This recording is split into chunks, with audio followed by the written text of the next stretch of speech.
Nakangiti si Camila habang pinagmamastang natutulog si Alfred sa kanilang kama. Habang tumatagal ay lumalalim ang pagmamahal niya dito. Umatak ang luha ni Camila sa kanyang pisngi. Alam niya na nahihirapan si Alfred at alam din niya na parang buong mundo ang kalaban nilang dalawa. Sinuklay-suklay ni Camila ang buhok ni Alfred.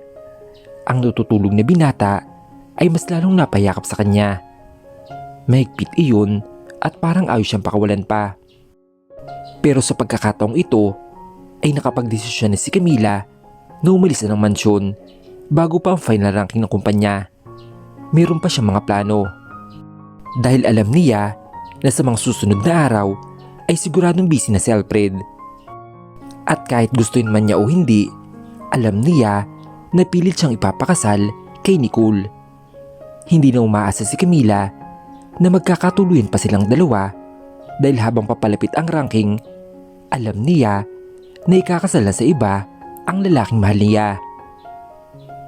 "Mahal kita, Alfred. Mahal na mahal kita." Bulong niya sa binata at hindi niya mapigilang mapaiyak. "I love you even more, baby." Sagot nito habang nakapikit pa. Nagulat tuloy si Camila dahil bigla itong nagsalita. "Gising ka pa rin ba?" Kunot na niyang tanong. "Oo, Camila." Ngumisi ito sa kanya, saka mas lalo pang hinigpitan ang pagkakayakap sa dalaga. "Bumangon ka na riyan, okay?" Mahinang utos ni Camila. Napabalikwas ng bangon si Alfred na maalala niya na darating ngayon ng mami niya. "Mom's going home today." "Ha? Ngayon na?" Nagulantang naman si Camila. "Oo, magbihis ka na rin sa kwarto mo. Iyon disenteng damit." Utos sa kanya ni Alfred. Napakunot ang dalaga. Halo-halong emosyon ang nararamdaman ni Camila nang marinig ang mga sinabi ni Alfred. Hindi siya handa sa mga ganito. Hindi pa siya handa na makilala na ang mami ni Alfred. Ang dami bumabagabag sa isipan niya. Paano kung hindi siya magusto nito? Paano kung ituring niya ito tulad ng turing sa kanya ni Nicole? Kinakabahan si Camila. Nagkanda karera na ang pulso niya sa kaba. "Oh, Camila, bakit naistatwa ka na ata dyan?" Ani Alfred sa kanya na makita nito na hindi nagalaw si Camila sa kinuupuan niya. Kasi...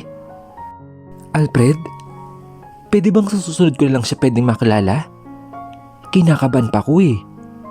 Saad niya habang nakahawak sa kanyang dibdib. "Hindi na pwede, Camila. Minsan lang umuwi dito si Mom. So it's now or never." Napalok ng lawis si Camila. Mukhang wala na talaga siyang takas. Kailangan niyang tatagan ang loob niya. At isa pa, sabi naman ni Manang Sela sa kanya, ay mabait naman daw ang mami ni Alfred at kabaligtaran ng daddy niya. Hindi tulad ng pagdating ng ama ni Alfred, hindi masyado nagkukumahog ngayon ang mga tao sa mansyon. Alam kasi nila na hindi naman kinsinsama ng daddy ni Alfred ang mami nito. She's elegant, sophisticated, but above all, she is the kindest of them all. Ramdam na ramdam ni Camila ang relaxing atmosphere na parang wala ba siyang dapat ipag-alala at hindi niya kailangang magtago sa lungga niya. Naghilera ang mga maid sa hallway nang lumabas sa isang puti at magarang kotse ang isang babae na hindi halatang nasa mid-50s na niya. She is so tall, fair and pretty na parang labanos ang kutis at mamula-mula pa. Napangan na lang si Camila habang taas noo ito na pumasok sa mansyon. She removed her sunglasses at nakasuot siya ng feather coat na kulay puti rin. Mukhang mamahalin at kayang tumbasan ang buhay ni Camila. Hawak-hawak ni Alfred ang kamay ng dalaga at nalalamig yun sa kaba. Ewan ba niya, kahit nasabihin naman ng Sela na mabait ang mami ni Alfred, ay tense na tense pa rin siya. Kabadong kabado siya. "Are you nervous?" Huwag kang kabahan, Camila. Kaya ako nga hinawakan ng kamay mo eh. Pilit na pinalalakas ni Alfred ang sarili niya. Na makita ang ma'am niya ay nawala lahat ng inis at tampo niya rito at pakiramdam niya ay nakahanap siya ng kakampi at makakatulong sa kanya. Where is my unico hijo? Bungad ng mami niya sa lahat ng tao dito. Alfred raised his hand. Over here, mom! Agad naman dumako ang tingin ng mami niya sa kanya sa kangingiti na sana, pero napatas ito ng kilay na may makita may kahawak itong babae sa tabi niya. His mom scanned Camila from head to toe na mas lalong kinakabahan niya. Nagwawala ng puso niya at gusto nang lumabas. Well, who do we have here, honey? Tanong ng mami ni Alfred sa kanya. Kung hindi lang alam ni Camila na mag-ina, papasa pa ang mami nito na maging girlfriend niya. Grabe, mukha lang itong dalaga. Ngumiti si Camila sa mami ni Alfred. A very genuine and graceful smile. Mom, this is Camila. And she is my... Hindi pa man ito ni Tatawid ang sasabihin, ay sumabat na ang isang pamilyar na boses sa kanyang likuran. She is her personal maid, tita. Si Nicole ang nagsalita. Agad na bitawan ni Camila ang kamay ni Alfred. Natatakot siya na baka maulit muli ang nangyari noon nung welcome din nila ang daddy ni Alfred sa pag-uwi nito. Ayaw niya at natatakot siyang mapaya ulit. She stepped 1 foot apart from Alfred, pero mas lalo siyang hinigit nito pabalik sa kanya. Pinandilatan siya nito ng mata. Napayuko naman si Camila. Really, Nicole? Nicole smirked and raised an eyebrow. Oh yes, tita. She is nothing but a personal maid, so don't mind. Tinakpan ng mami ni Alfred ang bibig ni Nicole to stop her from talking. That is not what I am seeing, Nicole. Sarkastik itong ngumiti kay Nicole saka lumapit kay Camila. Come on, darling. Look at me. Hindi naman ako nangangagat eh. Unti-unting inangat ni Camila ang kanyang ulo at unti-unti na ring nabawasan ang kanyang kaba. Such an angelic face. Bagay na bagay sa anak ko. Aniya na siyang nakapagpalambot ng puso ni Camila. Nahihiya itong ngumiti. Ma'am Monica, salamat po. Pumagit na si Nicole sa kanilang dalawa. Pero tita, katulong lang siya dito. Pagdidiin ito. Agad namang nagpantig ang dalawang tenga ni Ma'am Monica. Malapit siya sa may hirap dahil nanggaling siya doon. Madalas siya mag-donate sa mga charities, home for the aged, sa kumbento, sa mga pulubi sa daan dahil naranasan din niya ang buhay ng sobrang mahirap. Shut up, Nicole! She cut her off. Sadyang marumi kasi ang tabas ng dila nito. Pwede ka nang umalis. She even added na halos ikinabing ni Nicole. What? Nauutal na sagot niya. I said the door is open. Feel free to leave. Sa sobrang kahihiyan ay dadabog-dabog si Nicole na nagmarcha palabas na malaking bahay na iyon. Dahil sumbong ay rasiya ay expected na rin na magsusumbong ito sa kanyang ama. Sumenyas ang mami ni Alfred kay Manang Sela. Walang pag-alinlangan na lumapit ito sa kanya. Alam na nitong kalmado ang mami ni Alfred. Masyado itong mabait kumpara sa daddy niya.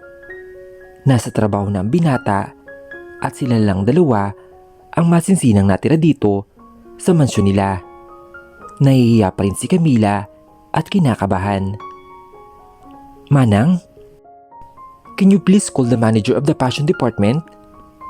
I want everything that is best for this girl. What is your name again, darling? Tanong nito sa kanya. Ma'am Monica? Camila po. Wag na po. Ayos lang po ako. May mga damit pa naman po ako doon. Pagtanggi ni Camila. Noted po, madam. Tatawagin ko na po agad ngayon. I hate that. Ayaw kong tinatanggin ako sa lahat ng bagay. Iyan ang pinakaayaw ko. Napagat-labi si Camila sa sobrang hiya. Ang mami mismo ni Alfred ang nagbigay sa kanya ng kusa. Sorry po, ma'am. Paghingi niya ng pumanhin. Iha? Masyado ko namang magalang. Just call me tita, okay?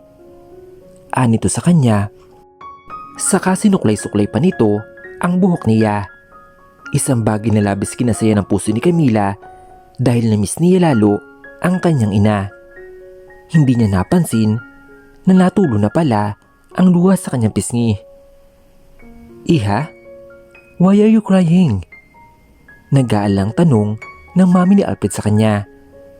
Mabilis namang kinapa ni Camila ang kanyang pisngi. Totoo nga na umiiyak siya. Hindi niya ito napansin. Masyado siguro siya na na-carried away. Tita, sorry po. Namiss ko lang po talaga ang nanay ko. Palagi niya rin kasing sinusuklay-suklay ang buhok ko, tulad po ng ginawa niyo kanina. Matagal na po kasi siyang nawala eh. Namatay po sila sa isang aksidente. Kasama po si tatay. Malungkot na napakwento si Camila. Nagkurba ang kilay ni Miss Monica sa sobrang awa. Oh iha, I'm very sorry to hear that. I did not know really. So you were an orphan all this time? Tanong nito. Tumango si Camila. Opo tita. Pinalaki naman po ako ng tiyahin ko. Pero labis na pagmamalupit po ang natamo ko lang sa kanya. Ni minsan, hindi ko nga po nakita na mahal niya ako. Sa pilitan niya po pinagtatrabaho sa bahay, araw-araw at pati na sa gabi. Nagtatrabaho na rin po ako sa bar. At lahat na kinikita ko ay kinukuha po niya. Pinangsusugal at pinangtutos sa lahat ng luho niya. At ni isang sentimo ay hindi niya po ako binigyan. Nakakatawa naman pong isipin pero madalas wala ng laman ang kaldero namin tuwing kumakain ako. Mahabang pagpapaliwanag ni Camila kay Monica. Napakasama ng tiyahin mo, iha. Hindi ko alam na ganito kaganda ang mukha ay hindi minhalang tama. Don't worry, iha. Think of me as your mommy from now on, okay? Anito, sabay hawak sa pisngi ni Camila. Napangiti siya. Gustong tumalo ng puso niya sa sobrang galak. Sana ay noon pa niya nakilala ang mami ni Alfred. Totoong mabait ito. Iha, come here. Let me give you a hug. Muling sinabi ni Mrs. Monica. Lumapit naman si Camila para bigyan ito ng isang mainit na yakap. Yakap ng isang ina na matagal niyang hinahanap. Salamat po tita. Maraming salamat po. Hinagod nito ang likod ni Camila na para bang ramdam nito ang kalungkutan ng dalaga. I know your pain, iha. Just cry it out. Dumaan din ako dyan eh. Napahiwalay si Camila sa yakap nito. Talaga po? Hindi makapaniwalang tanong niya. Oo, pero ayoko nang ikwento dahil masyadong mapait. Baka hindi mo kayaning marinig. Biro lang. Pilit na natawa ito. Iha, tara sa kusina. Kumain muna tayo. Hindi makapaniwala si Camila sa mga sinabi nito. Talaga? Sabay silang kakain? Masyado tuloy siyang nabaitan at nabilib kay Mrs. Monica. Napuno ng tawanan ang bahay at hagikikan. Sa ilang buwan niya dito ay ngayon niya narinig ang ganitong ingay. Sobrang tahimik kasi ng bahay nung sila lang. Nakahinga rin ng maluwag si Camila dahil sa pagtrato sa kanya ni Miss Monica. Oh, Camila, kain na tayo. Hindi maganda nakatitig ka lang sa akin eh. Alam ko naman maganda ako. Natatawang sabi ni Miss Monica sa kanya. Napangiti si Camila.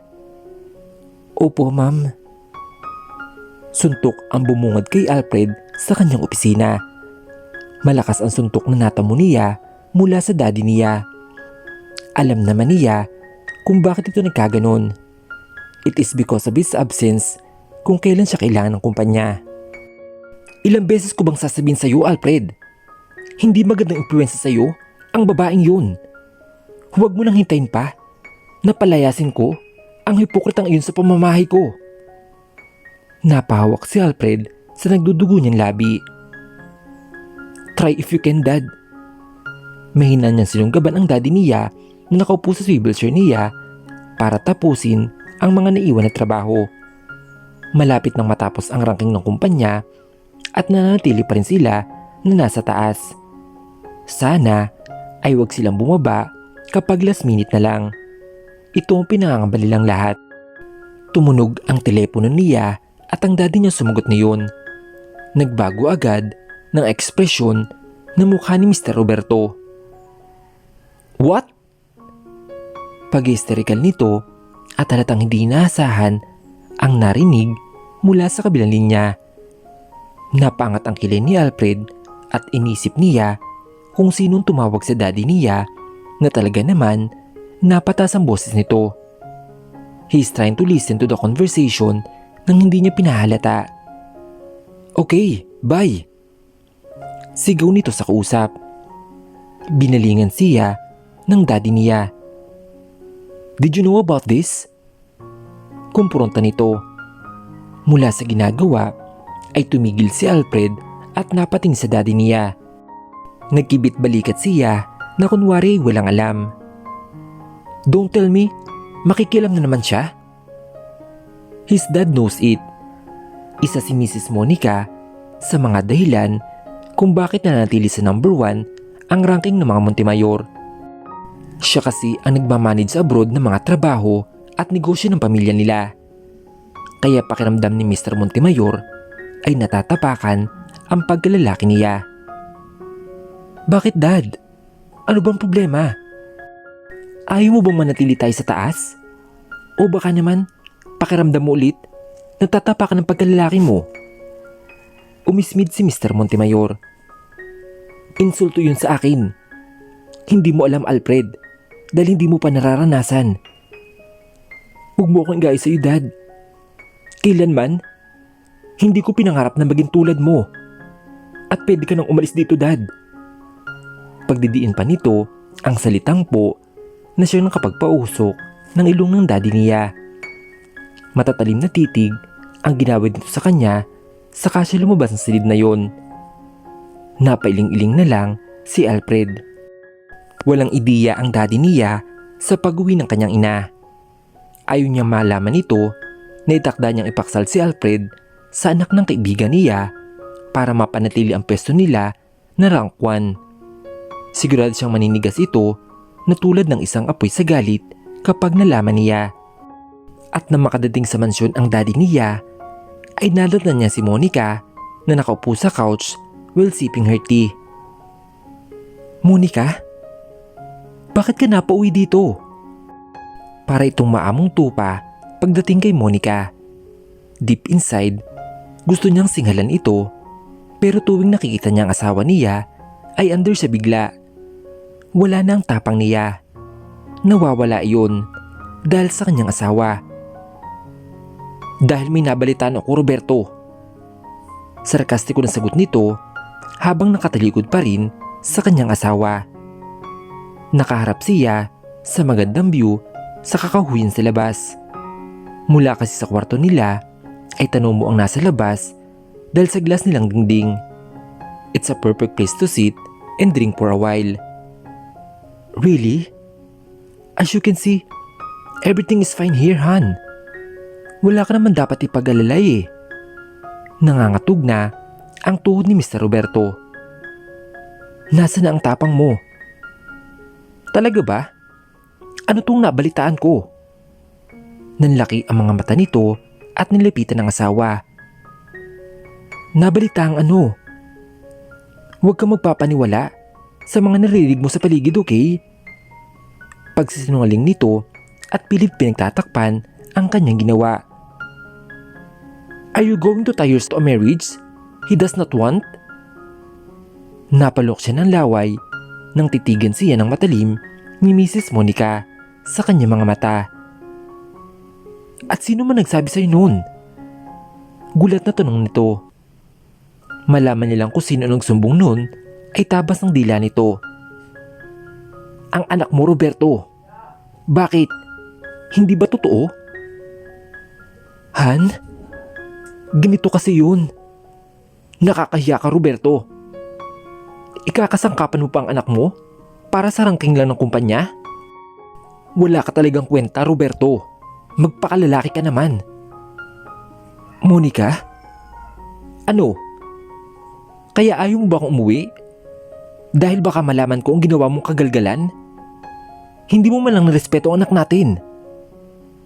I said stop it, Monica. Napailing-iling si Mrs. Monica. Hindi ka pa rin talaga nagbabago, Roberto. Dinaan niya lang asawa niya saka iniwan doon sa silid nila. Damit.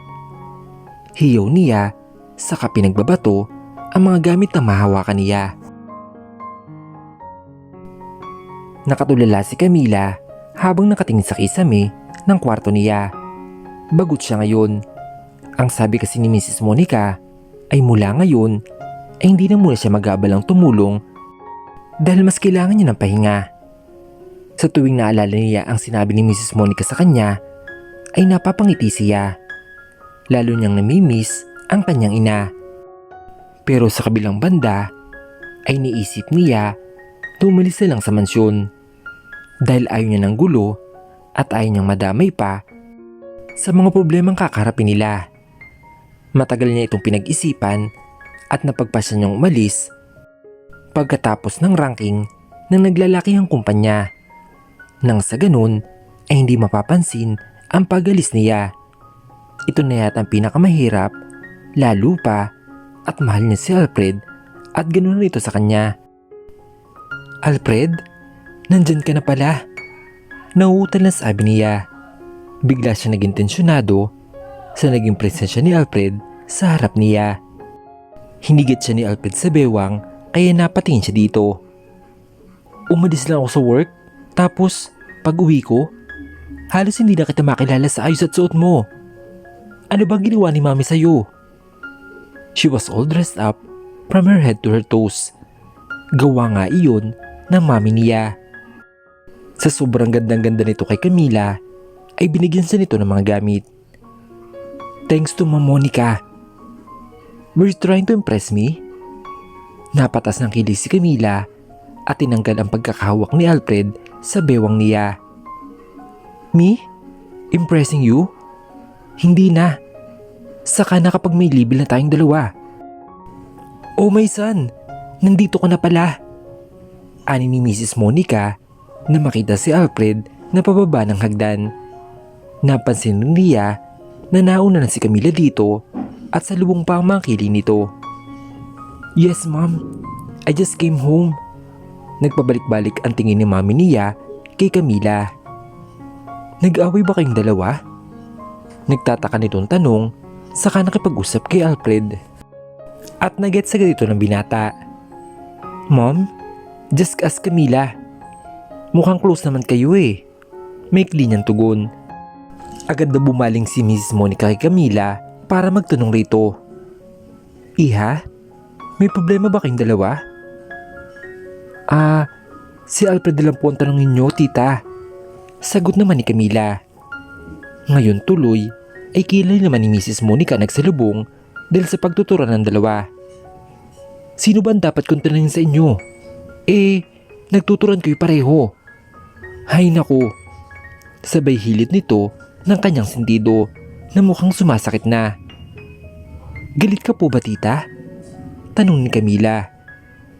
Hindi naman iha. Pero mababanaag sa mukha ni Mrs. Monica ang problema nitong dinadala. Matapos malaman nito ang kasunduang kasal ni Alfred kay Nicole. Pinandilatan ni Alfred ang mga mata ng mami niya na nagbabanta na huwag itong magsabi kung anumang nalalaman niya. Tumaas ang kiling ng mami niya. Alfred, She needs to know. Whatever that will happen, kailangang alam niya nang maging handa siya. Hindi na maintindihan ni Camila kung anong pinag-uusapan nila. Ano po bang ibig niyong sabihin? Nagtataka niyang tanong. Ma'am, wag muna ngayon. Banta agad ni Alfred. No son, kailangan niyang marinig. Marinig ang alin po, tita? Sabat ni Camila. Iha? Bumagsak ng tuloy ng kumpanya. At hindi ko sigurado kung kaya kong i-pull out ang kasundo ang kasal kay Nicole. Mahihirapan ako doon. Lalo pat mahal na mahal ni Nicole ang daddy niya.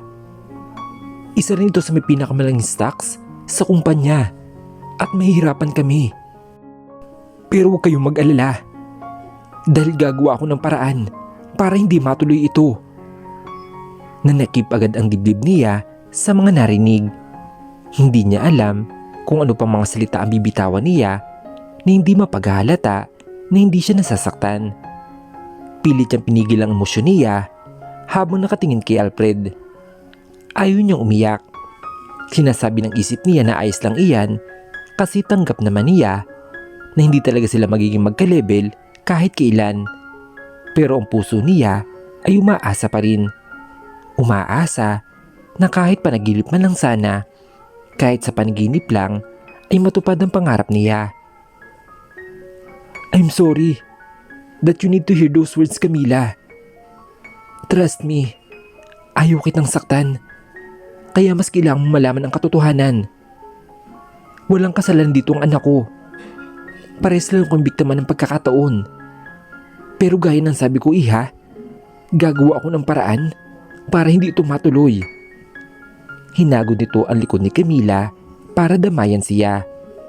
Habang si Alfred ay nakayuko lang at tinatago ang mukha na sobrang nasasaktan. Kung meron mang tao na mas nahihirapan ngayon ay si Alfred iyon. Dahil kahit kailan hindi niya ito pinangarap. Hindi niya pinangarap na matali si isang babae na hindi tawag ng puso niya. Ma'am, pwede bang iwan niyo muna kami ni Camila? Anito sa kaniya. Sige anak, mag-usap muna kayo. Sasabihin ko lang kay Manang Sela na ihanda ng pagkain. Niiwang silang dalawa sa dining table. Hindi na nagawang magsalita pa ni Camila. Parang binusulan ang bibig niya ng mga katotohanang narinig. Camila, huwag kang mag-alala. Gagawa ako ng paraan. Gagawa tayo ng paraan. May magagawa naman si Mami, di ba? Pilit itong pinakakalma. Pilit nang umiti lang si Camila sa kanya saka hinuwakan ng kamay niya. Alfred, you tried enough. You already did enough. At nagpapasalamat ako doon. Masakit man, pero nitiwid niyang sabihin iyon. Pero Camila, hahayaan mo lang ba ako na ikasal kay Nicole na yun? I don't even like her. Kaya pala nung tinanong kita tungkol sa label natin, ay wala kang maisagot. At hindi mo malang pinansin yung sinabi ko. Dahil hindi ka pala sigurado kung magkakalabel pa tayo, Alfred, o hindi na. No, it's not that, Camila. Pakinggan mo ako. Hinawakan nito ang magkabilang balikat niya. Gusto ko lang na maayos ang lahat at gusto kong masigurado na wala nang gusot bago tuluyang mapasakan ka at wala nang maging hadlang, iyong walang kukontra. Naiintindihan mo ba, Camila? Alam ko naiintindihan mo at maiintindihan mo dahil mahal mo ako. Nagsusumamo na ang mga mata ni Alfred habang tinititigan siya. Gusto kong intindihin, Alfred. Kung alam mo lang kung gaano ka gusto ng isip kong intindihin ang sitwasyon, pero hindi ko na kaya. Ibinigsak ni Mrs. Monica ang kanyang katawan sa sopa. Hilot-hilot ang kanyang ulo. Hindi ko ito mapapalampas. Si isang tulad lang ni Nicole, ikakasal ang uniko iho ko. She dialed his husband number at agad naman itong sumagot. Hello? Roberto? Gumawa ka naman paraan para hindi matuloy ang kasal ni Alfred at Nicole. Singhal nito sa kanya. Sinabi ko naman sa'yo, hindi na pwede. Planado na ang lahat. Hindi mo ba alam kung gaano kahipokrit ang babaeng yun? I witnessed it with my own eyes. But it was already deal. Hindi ko na ito pwedeng bawiin. Okay. Kung wala kang magagawa talaga mula ngayon, wala ka ng asawa. Makalipas ang ilang araw, ay hindi pa rin alam ni Camila ang kanyang gagawin. Nalulungkot siya. Ito rin kasi ang oras na magpapasya siyang umalis na at lumisan sa bahay ng mga Montemayor. Mabigat man sa kanyang kalooban, pero kailangan niyang gawin ito para sa ikatatahimik ng lahat. Ayaw na niyang gulo. At dumating na nga ang araw ng ranking day ng kumpanya. Ibig sabihin ay araw na ng pag-alis niya. Masakit man, pero kailangan niyang hanapin ang sarili niyang kapalaran. Masakit man, pero kailangan niyang tanggapin na hindi talaga siya para kay Alfred. Mapait siyang ngumiti habang sinasariwa ang mga alaala kay Alfred. Simula na dumating siya sa bahay na ito. Ang pagsuplado dito sa kanya at ang pangasar nito, pati ang mga mainit na gabi na pinagsaluhan nilang dalawa. Lahat iyon ay babaunin niya sa pag-alis niya. Nakahanda na mga gamit niya at pinagplanuhan niya talaga ito. Pero kahit planado ang lahat, ay naiiyak pa rin siya. Parang kalahati na kasi ng buhay niya ang maiiwan dito. Nalulungkot pa rin siya dahil hindi niya man lang ito kayang sama na lumaban para sa pag-ibigan nilang dalawa ni Alfred. Ayaw na niyang mamalagi pa dito dahil sigurado man siya that few days from now, kakalat na ang balita at ang mga imbitasyon tungkol sa magiging kasal ni na Alfred at Nicole. At bibiyakin lang nito ang puso niya kapag nanatili pa siya dito. Alam niya sa sarili niya na mahal niya si Alfred. Sobra-sobra pa nga.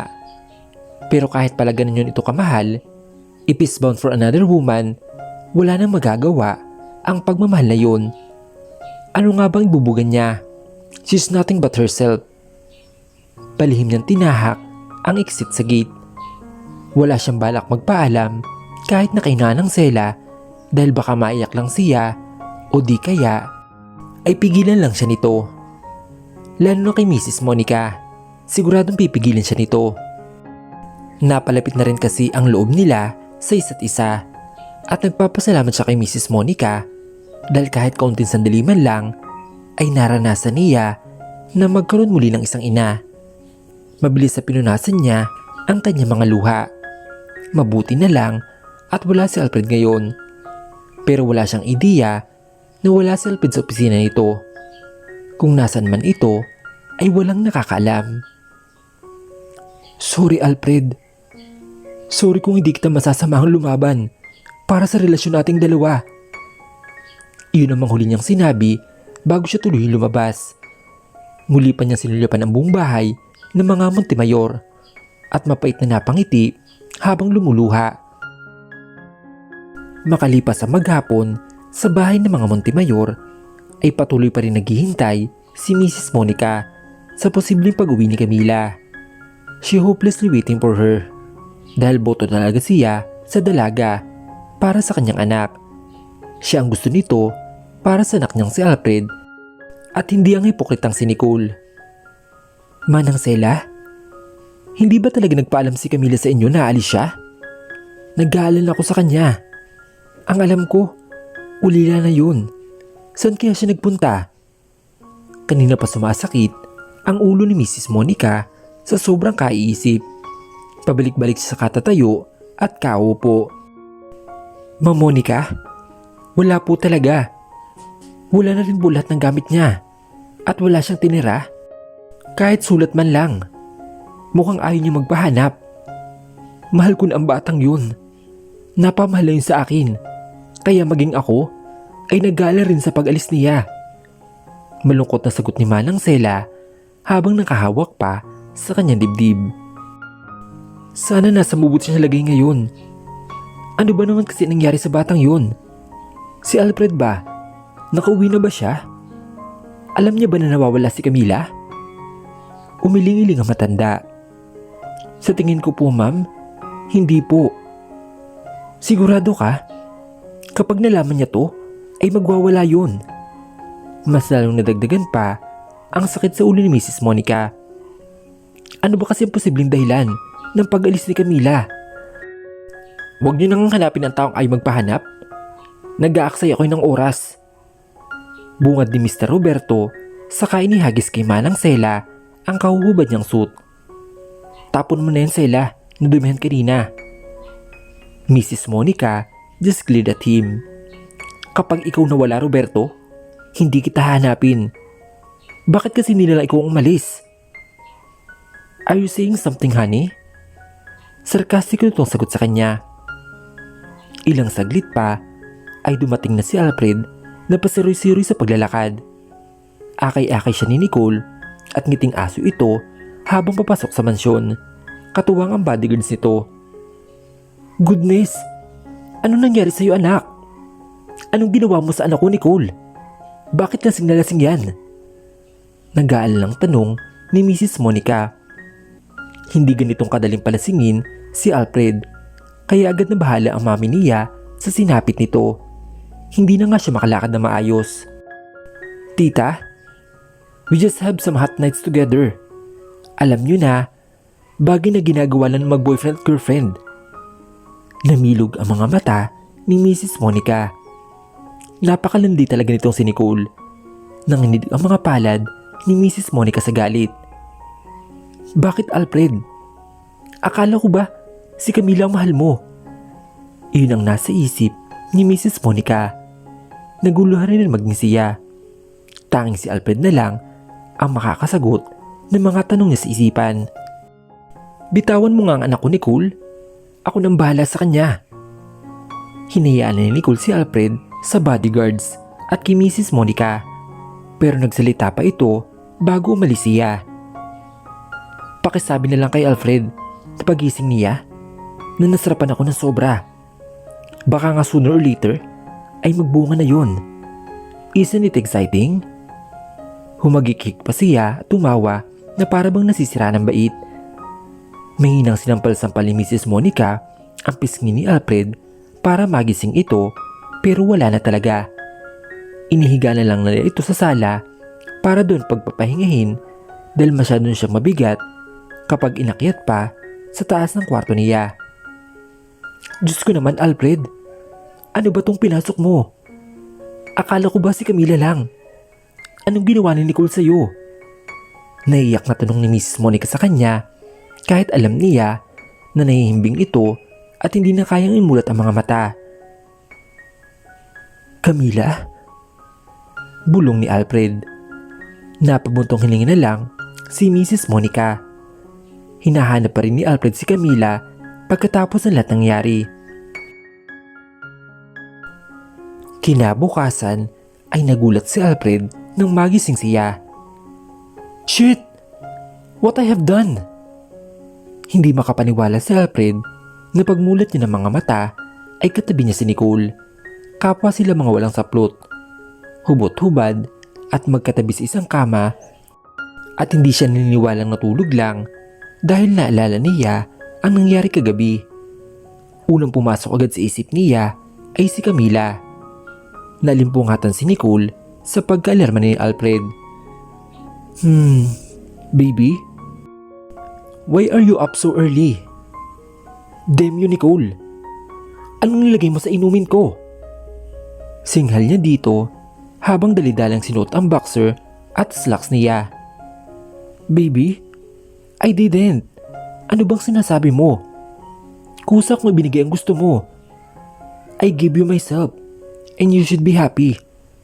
Sarkastiko at malandi nitong sagot. Fuck! Nagliparan ang mga gamit sa loob ng kwarto. Hey! Stop that! What are you doing? Stop destroying my room. Ano ba sa tingin mo ginagawa mo, Nicole? Pwede ba? Hindi magiging tayo. Dahil may ibang mahal ako at hindi ikaw yun. Hindi na siya pinansin pa ni Alfred at dali-dali itong lumabas ng hotel na iyon kung saan siya dinala ni Nicole. Ang sabi nito sa kanya ay pag-uusapan nila ang pag-cancel ng kasal. Pero niloko siya ni Nicole. She put something on his drink for sure. Alam ni Alfred ang tolerance niya sa alcohol. He agreed for a drink pero hindi naman siya naisip na hantong sa ganun at gagawin niyo ni Nicole out of desperation. Nailamos si Alfred ang kanyang palad sa sobrang frustration. Paano kung makita yun ni Camila? Wala na siya mukhang may iharap. Nagpakalasing siya sa bar na dati na rin niya pinuntahan. Ang bar kung saan nakilala niya si Camila. Nagpakalunod siya sa alak at nagbabaka sakaling bukas ay pagising niya ay pagnaginip lang lahat na nangyayaring kamalasan sa buhay niya. Akala niya ay maayos ng lahat. Hindi niya alam kung paano i-describe ang magiging reaksyon ni Camila kapag natanggap niya ang video na sinend ni Nicole. That bitch is really testing his patient. Lintik lang ang walang ganti. Gusto niya itong tawagan at tanungin kung totoong umalis na nga siya. O di kaya naman ay kung may natanggap pa siyang video. Ipapaliwanag niya lahat. Pero maniniwala ba agad sa kanya si Camila? With that video ay mahihirapan siya na mapaniwala ang dalaga. Samantala, nang na-check ni Camila ang phone niya, ay may notif kasi doon mula sa Facebook niya. Matagal na siyang hindi active sa Facebook at ngayon lang ulit nito binuksan. Papatayin na sana niya ang data niya na may matanggap ulit siyang message coming from message request. Tiningnan niya kung sino ito at agad siyang kinabahan na mabasa niya ang pangalan ni Alfred. Namutla agad siya at sobrang kinabahan. Sa totoo lang ay pangalan pa lang ni Alfred ang nabasa niya sa message request pero kinakabahan agad siya. Baka pauwin lang siya nito at baka hinahanap na siya nito. Actually, hindi naman message ang natanggap niya mula kay Alfred kundi isang video. Mamaya niya ipe-play kapag nakahanap na siya na matutuluyan. Ewan niya ba pero may parte sa kanya na nagdadalawang isip na buksan iyon. Parang hinihila siya ng isip niya na huwag na kasi hindi pa naman niya nabubuksan ay kinakabahan agad siya. Nanginig ang kamay ni Camila nang pindutin niya ang video na sinend sa kanya ni Alfred. Hindi niya sigurado kung si Alfred ba talaga ang nagsend niyon. Naghimutok siya sa galit sa sobrang sakit habang pinagmamasdan ang video. Nakita niya si Alfred at Nicole na magkasama sa kama, parehas na walang saplot. Hindi niya kinaya pa na tapusin ito. Parang winawasak ang buo niyang pagkatao. Manluloko ka, Alfred. Impit na sigaw niya. Pero hindi iyon naging sapat para maibsan ang sakit na nararamdaman niya. Nanginginig ang buo niyang katawan at nanlalamig. Hindi niya lamang gagawin. Ang alam lang niya ay niloko siya. Niloko siya ni Alfred. Isang araw pa lang siyang nawala pero pinagpalit siya agad nito. Ni hindi man lang niya ito hinanap. Napakasama mo, Alfred. Aniya habang humihikbi. Napayakap na lang si Camila sa kanyang unan habang nakahiga sa kwarto ng inupahan niyang apartment. Magana ang kanyang mga mata sa kakaiyak. Hindi niya inaasahan na mangyayari ito agad-agad. Oo, hindi niya masisi si Alfred dahil iniwan niya ito. Pero bakit kailangan ganun kabilis? Sobrang sakit lang sa kanya kasi hindi malang nag-effort na hanapin siya ni Alfred. Pakiramdam niya ay ginamit lang siya nito. Pakiramdam niya ay wala na siyang silbi dahil gamit na siya at nakahanap na si Alfred ng bago niya magagamit. Ikakasal na sila ni Nicole. Iyon naman ang dapat. Pero napakasakit at sobrang sakit na parang hindi niya kayang tanggapin.